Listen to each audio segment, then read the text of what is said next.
দেশের কি একটা অবস্থা হয়েছে দর্শক, দেখুন রাস্তাঘাট, Leguna stand, CNG stand, bus stand, কোনো জায়গায় চাঁদাবাজি বন্ধ করা যাচ্ছে না। এ আবার নতুনভাবে আরেকটা যুক্ত হয়েছে।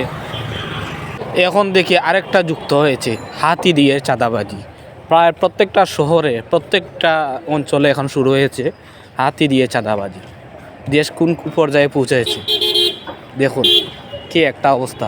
এটা রিস্ক না?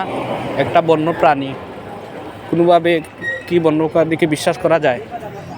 হঠাৎ করে যদি কাউকে আক্রমণ করে বসে, এর দায়ভার কে নেবে? এই লোকটা কি এর দায়ভার নিতে পারবে? কি একটা অবস্থা দেশ।